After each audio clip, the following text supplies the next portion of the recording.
The first 5 years, 60 to 65, I would possibly say the happiest 5 years of my life. We were successful, we had a good side, a nice bunch of guys, great crowd.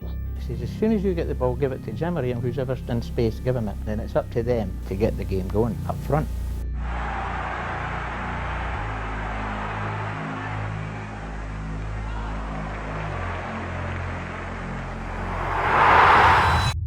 He was the GOAT. That is what people said about Jim Baxter, the Scottish legend who walked into stadiums like he owned the pitch itself. But here is the truth that most people miss. Baxter was not just a brilliant footballer who dazzled crowds with his skills. He was a thinking man who understood the game at a level most players never reach. He was an artist, yes, but more importantly, a student who learned from the very best around him. He did not just admire these men, he loved them. He spoke of 7 footballers he absolutely loved, and when you examine who these men were, you discover something remarkable about Jim Baxter himself. This is not a story about random players. This is a portrait of a genius choosing the colours for his masterpiece. Let us dive into the world of the Gallus Prince. Before Baxter became the legend at Rangers, before he commanded the respect of thousands at Hampden Park, there was a young miner's son from Hill of Beath. He was raw and unpolished, a diamond still buried in rough earth. He played for Raith Rovers, a small club in Kirkcaldy. Raith was not glamorous or grand. It was modest, windswept, and cold. But it was here that Jim Baxter met the man who would shape his entire footballing philosophy. His name was Willie McNaught. McNaught was not the flashiest player. He was not the kind who made crowds leap from their seats. He was something far more important. He was a teacher. Baxter loved McNaught because McNaught gave him permission to be different. In the 1950s, British football was obsessed with one idea: work rate. Players were expected to run constantly, to cover every blade of grass, to display their effort for 90 minutes without pause. But McNaught saw something in young Baxter that made him challenge this thinking. He taught him a lesson that would define his entire career. A 5-yard run could produce a 30-yard pass. The ball travels faster than any man. A footballer's brain is more valuable than his legs. This was revolutionary thinking in post-war Britain. Baxter would later credit McNaught with his football education, and he meant it with genuine gratitude. While others saw laziness in Baxter's stroll, those who understood the McNaught doctrine saw pure intelligence. Baxter would slow the game down and draw defenders toward him with minimal movement, then unleash a pass that left them chasing shadows. This philosophy came from McNaught. It came from respect. It came from love. If McNaught provided the education, Dennis Law provided the spirit. Law was Baxter's partner in crime, and that term carried weight both on and off the pitch. They were called the Terrible Twins. They were Batman and Robin of Scottish football. They embodied Scottish football at its boldest and most fearless. What made Baxter love Law was simple yet profound. Law was the perfect finisher for Baxter's creation. Baxter understood his own role completely. He was the architect. He drew the blueprints. He saw spaces that others could not see. He moved the ball with precision that made opposing defences look foolish. But none of this mattered without someone to finish the job. Dennis Law was that someone. Sharp, explosive, dominant in the air despite his size, lightning quick in his reflexes. When Baxter clipped a ball over the top, he knew Law would be on the end of it. He did not need to look. He did not need to think. He knew. This trust between them separated good international teams from great ones. In international football, players have limited time to develop understanding with teammates. They do not train together every single day like club players do. But Baxter and Law had developed uncanny telepathy. Baxter would play passes that seemed blind. They seemed reckless. They seemed impossible. And Law would find them. This is what made them so devastating together. But there was a moment that revealed the depth of their relationship. In 1967, Scotland played England at Wembley. England had just won the World Cup. Scotland was supposed to lose. Instead, they won. It was the greatest victory of the era. Yet Baxter and Law approached this match with different needs. Baxter wanted to humiliate humiliate. He wanted to destroy England's morale. This desire manifested in the famous keepy-uppy sequence. Law wanted goals. He wanted to win by massive margins. He was worried about Baxter's clowning. Yet Baxter loved Law because Law's ruthlessness gave his artistry purpose. Dave Mackay was everything that Jim Baxter was not. Mackay was physical. He was relentless. He was an enforcer. He was the barrel-chested captain of Tottenham who played through broken bones and embodied the Protestant work ethic of the game. He was iron where Baxter was silk. Baxter held Mackay in the highest regard precisely because Mackay possessed the qualities Baxter lacked. In the ecosystem of a football team, Baxter understood that the artist is a luxury that can only be afforded if there is iron to support it. Mackay's role in the Scotland team was to facilitate Baxter. Mackay would win the ball, crunch into the tackle that intimidated the opposition winger, and then hand the ball to Baxter to create. Baxter respected this division of labour. He knew that without Mackay's incredible strength, he would have been kicked off the park. Mackay attempted to mentor Baxter the way McNaught had done before him. He advised young Baxter to train harder and live sensibly to maximise his longevity. Mackay, who recovered from 2 broken legs to lead Derby County to a title in his twilight years, understood the requirements of professional longevity. Baxter, famously, ignored this advice. He continued to drink, gamble, and rely on his natural talent. Yet, he did not resent Mackay for the lecture. Instead, he respected Mackay's moral authority. He viewed Mackay as a leader, someone who had the right to tell him what to do. Mackay also sacrificed his preferred position. He was a left half like Baxter, but moved to right half to accommodate him. This willingness to sacrifice earned Baxter's eternal gratitude. If Mackay was the body's strength, John White was the mind's eye. The relationship between Jim Baxter and John White was one of intellectual connection and pure telepathy. White, known as the Ghost for his ability to drift into space unnoticed by defenders, was the perfect foil for Baxter's passing range. Baxter's love for White was rooted in intelligence and subtle movement. In high-level football, the passer is only as good as the movement ahead of him. A 40-yard pass is useless if no one has run into the space to receive it. White had a preternatural ability to anticipate where the space would be 3 seconds in the future. This complemented Baxter perfectly. Baxter, operating from deep, would look up and see the field. White would already be moving into the blind spots of the defence. Baxter did not need to shout or signal. The geometry of their play was synchronised. They played a game of angles and intellect. The bond between them is defined by its abrupt and tragic ending. John White was killed by lightning on a golf course in 1964 at the age of 27. Baxter had played alongside him in some of Scotland's most fluid performances. The loss of White was a blow to the entire team's aesthetic integrity. Baxter often lamented the players who truly understood the game, and White was paramount among them. White's slight build and reliance on evasion rather than collision mirrored Baxter's own style. They were both proponents of the graceful game. In an era of heavy tackles and brute force, they were elusive spirits. Baxter's affection for White was an appreciation of the beautiful game.